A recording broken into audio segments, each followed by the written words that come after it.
Estoy en mi casa, de hecho, es un honor y un privilegio el poder compartir esta tarde. A ti muchas gracias desde la Florida, a cada persona que ha sido alguien en el continente, que ha trabajado en COICOM. Tenemos varios años de estar en este proyecto. La última vez que nos reunimos en físico fue acá en El Salvador. Lo puedo recordar en el año 2019 y tal vez como ya es parte del taller, este primer punto, no sabíamos desde ninguna perspectiva lo que venía. Cuando nos despedimos en COICOM 2019 en vivo, sentimos esa identidad de volver a establecer algún tipo de vivencia física para el 2020. 3 meses después, absolutamente todo aquello que conocíamos y que sabíamos cómo hacerlo estaba en otra cosa. Es más, durante algún momento de la cuarentena me puse a revisar todas las palabras de buena voluntad, las palabras proféticas de cualquier pastor, pastora, predicador, predicadora, profeta, profetisa, evangelista, de sus páginas del año 2019 para el año 2020. En honor a la verdad, no encontré una sola iglesia latinoamericana, una sola palabra profética que apuntara en diciembre de 2019 los acontecimientos de 2020. En primer lugar, fue como un rechazo, porque creo que tenemos la buena voluntad a la hora de declarar algo, pero en el cumplimiento fallamos. ¿Qué pasó? Esa fue mi primera pregunta a Dios. Todavía no me la ha respondido. Solo estoy claro que muchas veces el liderazgo, sobre todo religioso, evangélico en América Latina, cree demasiado perceptibles las cosas. Y hemos pasado de una etapa donde planificábamos la planificación de lo planificado, ¿ok? Las estrategias, a una etapa donde realmente, según amigos, en todo el continente, en cada país y en muchas ciudades, lo que yo encuentro realmente es crisis existencial, donde lo único que estamos haciendo es sacándole agua a la balsa para que no se hunda, y le hemos llamado sobrevivencia. Pasamos de una etapa donde iglesias que tenían cierto concepto mediático les fue mucho más fácil adaptarse porque ya existía un equipo, un staff, un proyecto mediático que les permitió sobrellevar la crisis con los hashtags famosos quédate en casa y transmitiendo la iglesia, la luz de Jesús, desde tal lugar y desde El Salvador para el mundo y desde Argentina para el planeta. Y como que nos fuimos adaptando y los que más rápido lograron el adaptarse son aquellos que trabajaban con nuevas generaciones. Fíjese a dónde quiero ir continuando esta enseñanza. ¿Por qué? Porque cuando uno establece que va trabajando con nuevas generaciones, es donde uno se da cuenta de que lo que para mí es de aprendizaje, para ellos es orgánico. ¿Están conmigo?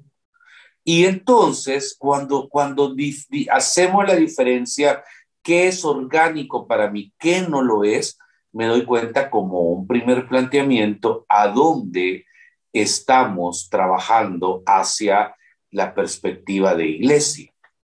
Miren, el debate de la iglesia en este tiempo, 2021, ya no es un debate religioso. Se lo voy a sustentar así.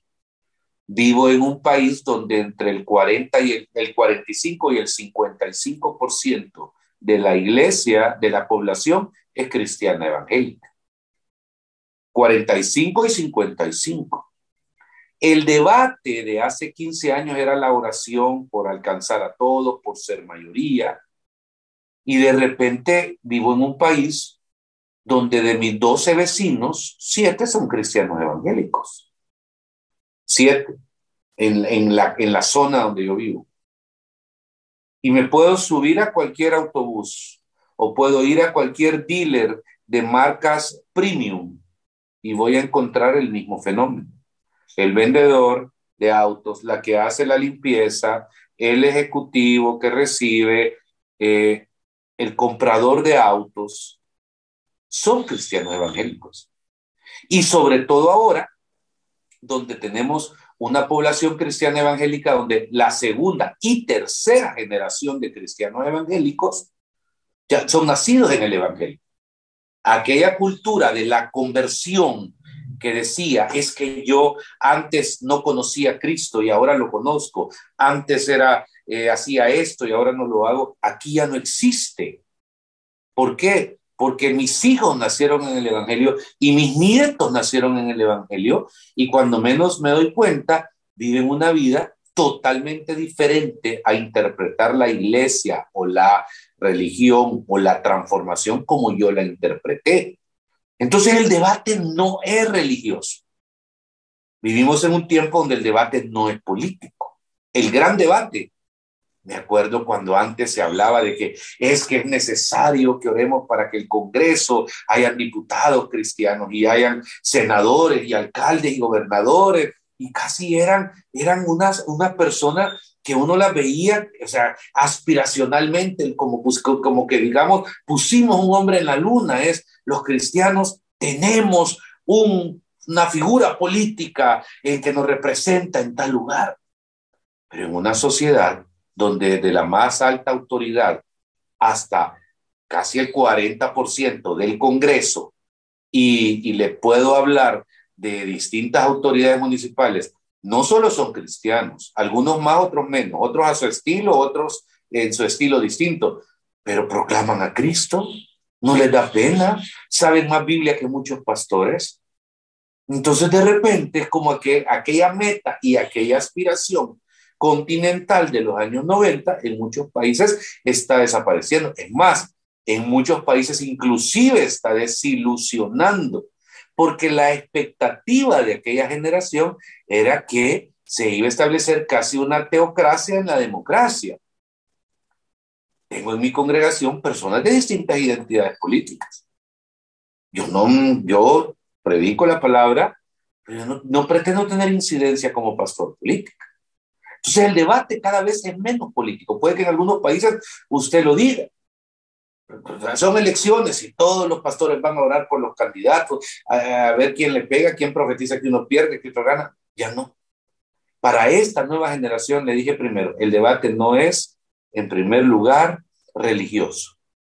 En segundo lugar, el debate no es, y que quede claro para siempre, político.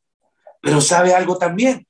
El debate tampoco lo podemos medir en el continente en este tiempo, hermano, a través de lo social.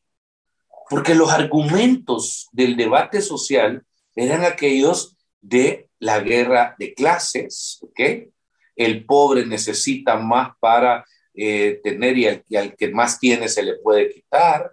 Hablábamos de revoluciones, habían iglesias que tomaban ciertos riesgos o compromisos sociales en América Latina, y de repente se hacía denuncia, no podía ser proestatal un organismo, las alianzas evangélicas se desmarcaban totalmente de ciertos grupos, pero habían otros que polarizaban. Y cuando usted habla con una nueva generación, se da cuenta que en su mayoría el debate tampoco es social. ¿Por qué? Porque el individuo ha entrado en una etapa, no puedo decir egoísta porque sería dinamitar el pensamiento de una nueva generación antes que salga su fruto, pero es bien de sí mismo.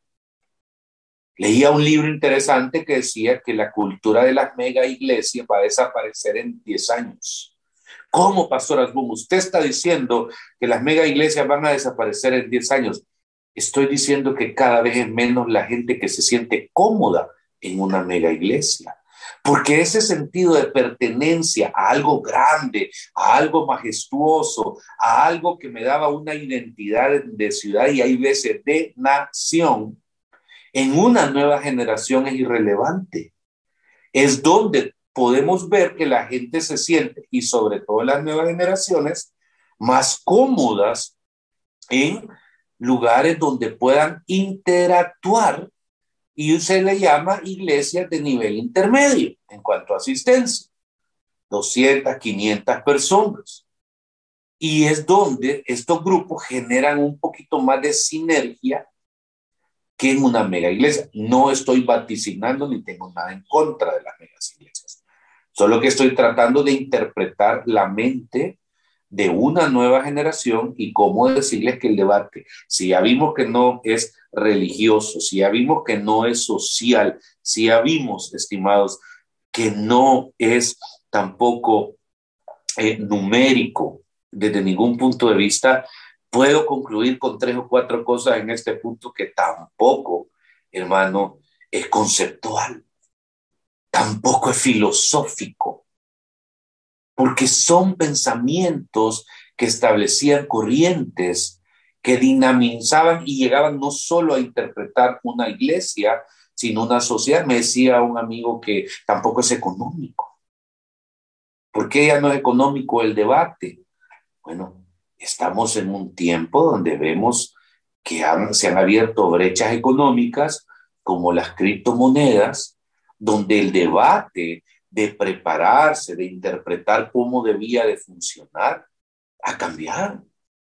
Fuimos la primera iglesia en decir que dentro de los donativos aceptábamos plástico hace 20 años. La gente casi nos echó fuego porque decía que estábamos fomentando la deuda. ¡Qué barbaridad! Hoy todas usan un plástico, se le facilita a la gente.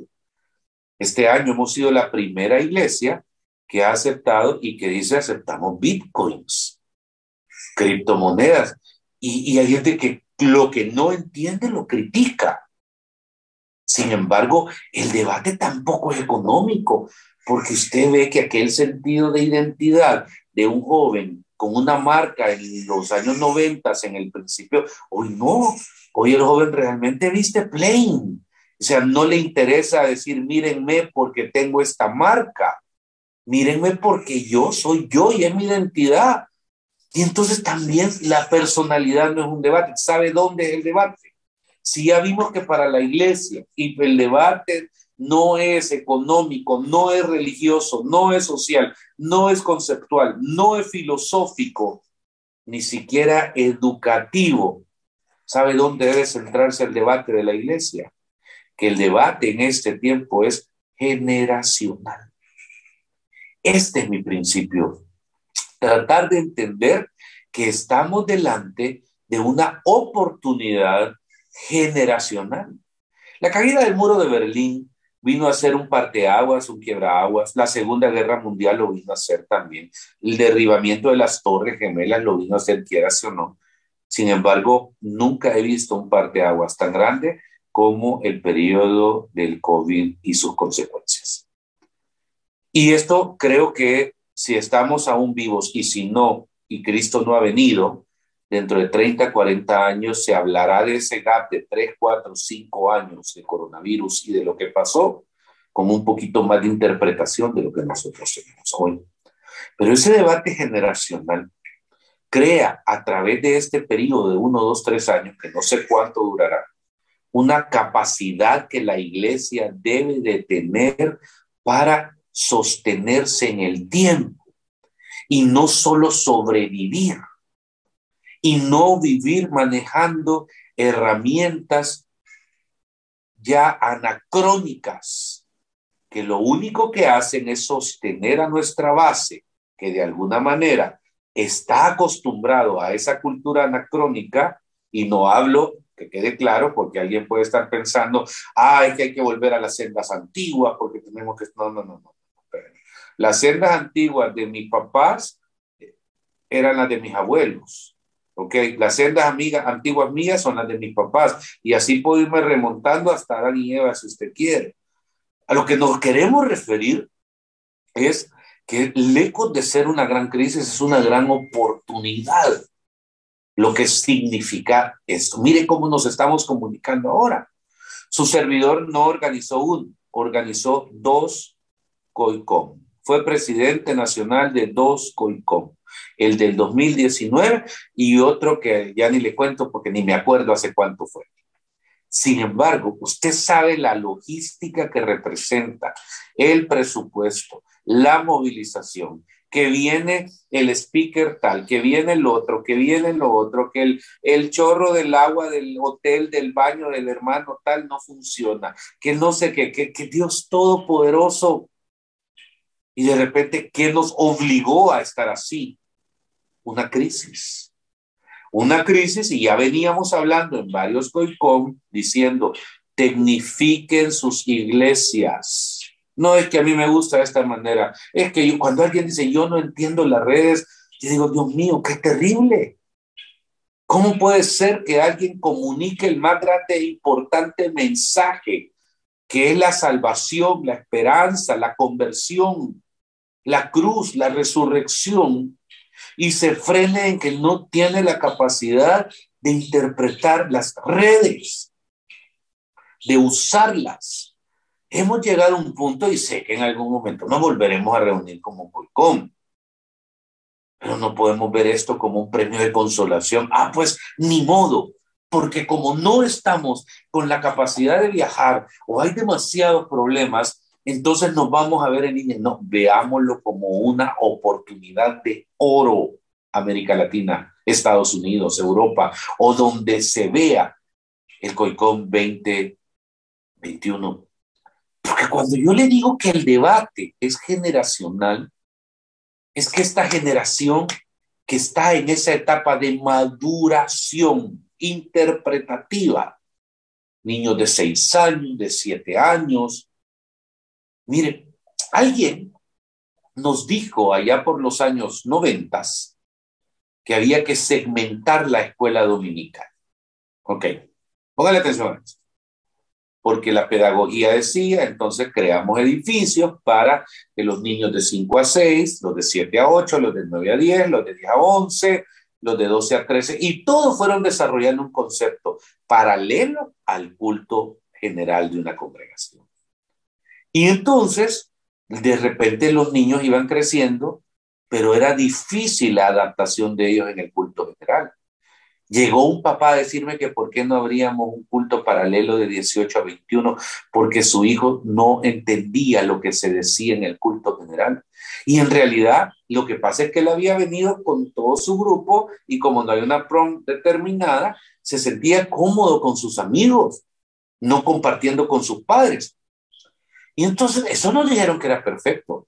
¿Sabe a qué me obligó? Me obligó a mí la cuarentena y la post-cuarentena, a que debido a que no teníamos área para niños en la iglesia, porque por razones de sentido común no se podían tener, comenzamos a permitir que niños de 6, 7, 8, 9 años ingresaran a la iglesia, al culto general. ¿Y sabe qué observé?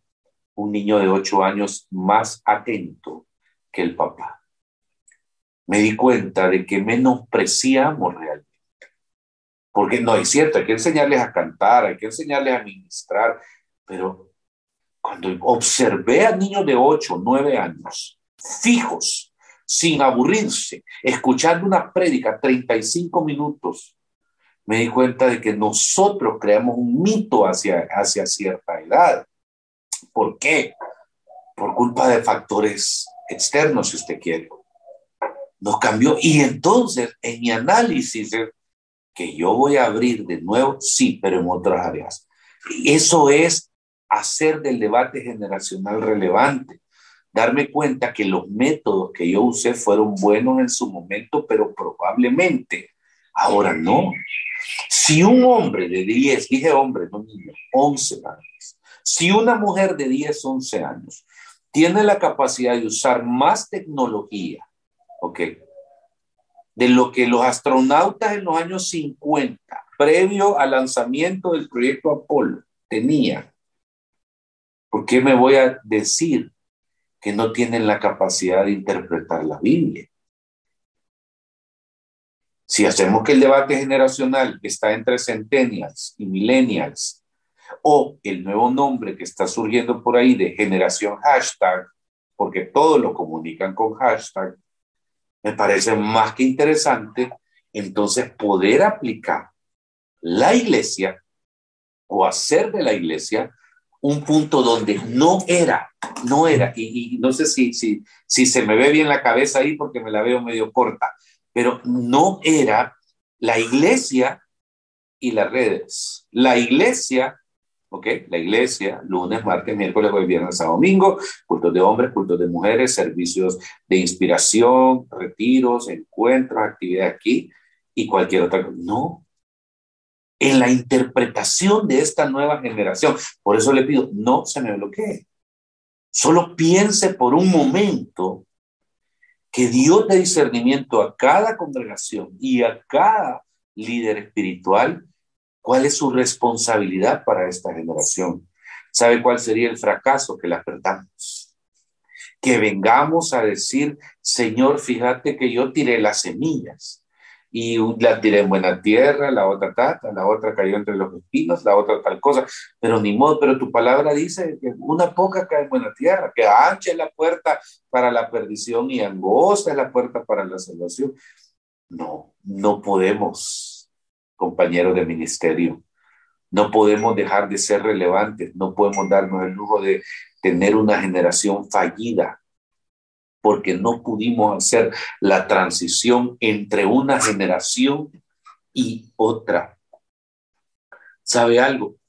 Dice aquí un texto, y si me permite leerlo, que los hijos de Isaacar, capítulo número 12, versículo 32 del primer libro de Crónicas, dice que los hijos de Isaacar, 200 principales, entendidos en los tiempos y que sabían lo que Israel debía hacer, cuyo dicho seguían todos sus hermanos. En buen español, la gente le buscaba para interpretar los tiempos.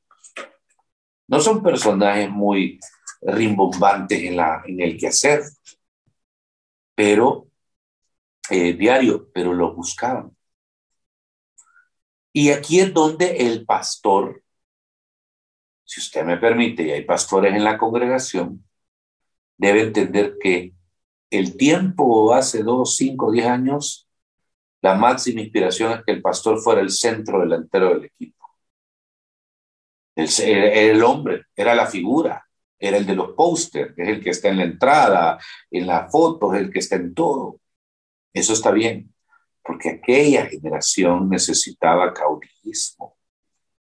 Y quieras o no, cuando venimos a las iglesias, la buena, y no estoy señalando un mal pastorado, estoy diciendo que la interpretación de liderazgos religiosos, la necesidad de esa generación era el caudillismo. ¿Por qué? Porque el hombre de Dios es la sierva de Dios, lo que sea. Pero en esta generación, el pastor tiene que entender que su rol ya no es jugar. Su rol ya no es ser el que mete los goles, ya no es ser el centro delantero, ya no es ser ni siquiera el mediocampista que organiza. El rol del pastor es ser el técnico. Y los que tienen que comenzar a jugar son su congregación. Hacer que destaquen y brillen más aquellos miembros de su congregación. Que ellos sean los que metan los goles. Que ellos sean los que ejecuten programas. Que usted pueda aprender que la palabra delegar no es decir que se haga y seguir controlando desde bambalinas, sino que delegar es entregar. Porque cuando entendemos que esta generación tiene la capacidad, nuestra misma iglesia, mis estimados hermanos de América Latina, va a brillar. Hace un tiempo escuché una frase que a mí me inspiró, que decía que la respuesta de Dios para una nación estaba en la iglesia local. Punto. Lo escuché en Willow Creek, 1998, en el primer congreso del Summit. Fui varios años director del Leadership Summit aquí en El Salvador. Pero me impresionó, porque le dio la autoridad no a la iglesia grande, a la iglesia más reconocida, a la iglesia más eficiente. Se le dio a las pequeñas. Porque la iglesia local puede ser aquella que no tenga el piano de moda, ni tenga el set de moda, pero tiene lo más importante, el recurso humano. Fíjese que adelantada esa perspectiva. Y cuando la iglesia local tome su identidad, se va a dar cuenta, porque también se nos habló de estrategias, es que Dios mío, hemos andado en todo en aquella generación, cartografía espiritual en aquella generación, conquistemos las ciudades en aquella generación, marchas para Jesús en aquella generación, ¿entiende? Campañas evangelísticas gigantescas en estadios en aquella generación, grandes cruzadas nacionales de salvación en aquella generación. Y usted me puede decir, pero pastor, eso es lo que hemos hecho. Señores, yo hice eso por años. Pregúntenle a qué evangelista o ministerio respetado en el continente cuando vino por estas zonas, no servimos en eso. Claro que lo hicimos y con pasión y entendimos que era algo importante. Intente hacer eso ahora. Hábleles a esos niños de 12, 15, 16 años que vayan a los conciertos como usted iba a los conciertos.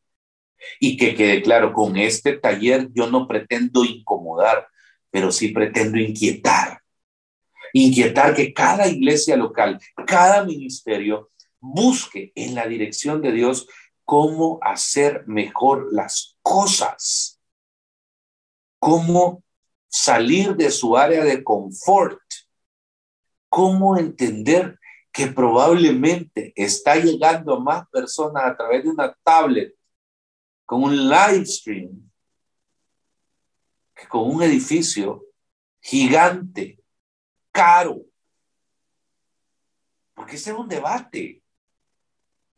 Y que tiene un sentido bonito, pero al final, ¿de qué puede servir? Siempre tenga el edificio, congregue las personas, pero a través de esa tablet, usted está llegando a cualquier parte del mundo. Hay aplicaciones que pueden traducirle simultáneamente a 10, 15 idiomas. Usted está hablando en castellano, pero está hablando en chino, en mandarín, en cantonés, en japonés, en coreano. Solo aprieta los botoncitos, mire, plum, plum, plum, plum, y ese mismo mensaje que simultáneamente está saliendo de su boca en un idioma, está siendo predicado en otros. Estamos delante de un tiempo perfecto. Y no podemos, hermano, quedarnos a la saga. Y aquí yo no me meteré en esta enseñanza en doctrinas, en teologías, porque no me interesa. Cada uno en su iglesia sabe cómo hacer las cosas. Pero cuando yo veo que alguien me dice, mire, pastor, fíjese que queremos organizar tal congreso y queremos que sea, yo digo, mi mente, ¿usted cree que eso va a funcionar? ¿En serio? ¿Usted cree que va a funcionar? Sí, van a llegar las mismas 40 personas o 400 o 4,000, si usted quiere, que llegaron al día hace 8 o 10 años, probablemente. Pero yo no le digo no lo haga, hágalo. Pero sí le digo que los 40,000 que están sedientos de palabra probablemente no lleguen. Porque ellos no piensan de esa manera. Porque ellos manejan las cosas distintas. Y aquí es donde debe de venir la capacidad y el criterio, como el de los hijos de Isaacar, ser entendidos en los tiempos. La sociedad cristiana evangélica es un poco más secular. Esa es una cosa que es importante. Algunos ven el secularismo como la gran amenaza, ¿ok? Es que es distinto. América Latina era un continente hace mucho tiempo donde hablar o decir soy cristiano evangélico era para que le hicieran bullying en cualquier área. Yo una o dos veces sufrí un tipo de bullying cuando compartí que me había hecho evangélico. Era un ser humano de segunda o de tercera categoría. Y entonces veníamos en el concepto de los complejos, el manejo de los complejos, cómo sobrellevarlos. Pero Juanca, tú te has hecho protestante, me decía. ¿Cómo es posible? ¿Qué va a decir tu familia? Si tu familia es de aquí, de allá, ¿y qué vas a hacer? Si, protestante, no sé, le dije. Gritón, sí, pero yo bromeaba con ellos. Hicieron apuestas en mi familia que si yo duraba 2 años de protestante, decían ellos, pues iban a pagar. Ya llevo casi 35, 40 y no me avergüenzo del Evangelio porque es poder de Dios para salvación. Sin embargo, venimos de un tiempo donde la mujer estaba segregada. Mujeres aquí, hombres aquí. Que una mujer, olvídese que iba a predicar. Eso era inverosímil. Y esa barrera se rompió generacionalmente. Yo me gozo de ver mujeres cantando, ministrando, predicando. Tengo hijas, tengo 5 hijos y 4 son hijas. Y no son menos que nadie. Y yo sueño que en Cristo Jesús brillen en lo que Él les ponga a través de sus dones. Venimos alrededor de un sentido de posicionamiento espiritual. Y en ese posicionamiento espiritual encontramos en muchos sentidos que el Espíritu Santo nos ha ido enseñando, nos ha ido ministrando sobre todo lo que hemos hecho bien y lo que hemos hecho bastante mal. No se puede de alguna u otra manera manejar esta situación. ¿Me entiendes? Porque como entramos en problemas doctrinales, teológicos, técnicos, etcétera, y el Espíritu Santo, mis estimados, es donde viene la revelación para este tiempo, porque la fuente es la misma. Yo no digo que vayamos a tomar un curso a una universidad donde no se hable del Señor para poder entender qué Él quiere. No, la fuente debe ser la misma. Y de ahí vamos a la universidad para darle algunas herramientas humanas. Pero lo que no podemos hacer, mi estimada iglesia, es rendirnos y pretender que a través de todos los mecanismos que usamos en el pasado, tenemos hoy la misma capacidad que antes porque tenemos las mismas herramientas. Muchas ya no funcionan. En América Latina, en el periodo post-COVID, una gran cantidad de miembros de las iglesias ya no volvieron. No volvieron. ¿Usted sabe por qué no volvieron? No volvieron por el miedo a contaminarse, etcétera. Decidieron no volver. Y muchos de nosotros estamos esperando que cuando alguien diga se acabó, se saque la bandera blanca y digan el tiempo se ha agotado, entonces van a volver. Probablemente muchos no van a volver. Y como tenemos que aprender a ser pastores en todo tiempo, nuestra mayor responsabilidad será también el poder encontrar herramientas para que esa generación no se pierda.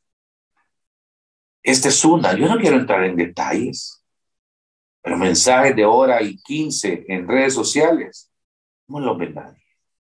Nos engañamos los predicadores que creemos que hora y 15 nos está viendo a nadie. Es mejor hacer 75 mensajes de 5 minutos que uno de hora 30, porque así ve esta generación.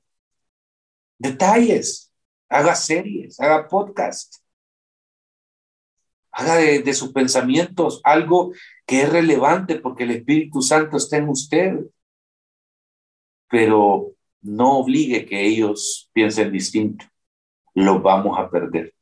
Y nuestra misión es llevar delante de Dios esta generación y el día que Dios nos llame a su presencia, poder decir, Dios, buen siervo, bueno y fiel. Eso queremos escuchar. En lo poco has sido fiel, en lo mucho te pondré. Concluyendo, el debate, iglesia, y continúo con lo mismo que inicié. El debate no es económico, no es filosófico, no es religioso. El debate no es político. no es social, no es educativo. El debate es generacional. Trabaje con sus líderes. Busquen gente que tenga 13, 15, 16 años para interpretar cómo piensan. Hagan grupos, focus group, sin decirles nada de niños de 8 o 9 años en sus congregaciones. No los critique. No los critique porque pueden pasar demasiado tiempo en dispositivos. Es cuestión de entender los tiempos. Y ahí creo que vamos a poder hacer el COICOM 2023, 2024, 2040. ¿Se puede imaginar? Arnold Enz de 120 años celebrando el COICOM. Saludos, Arnold, te amo mucho. Y así, pero creo que debemos enfocarnos en transformar la manera de ser y de hacer iglesia. Muchas gracias.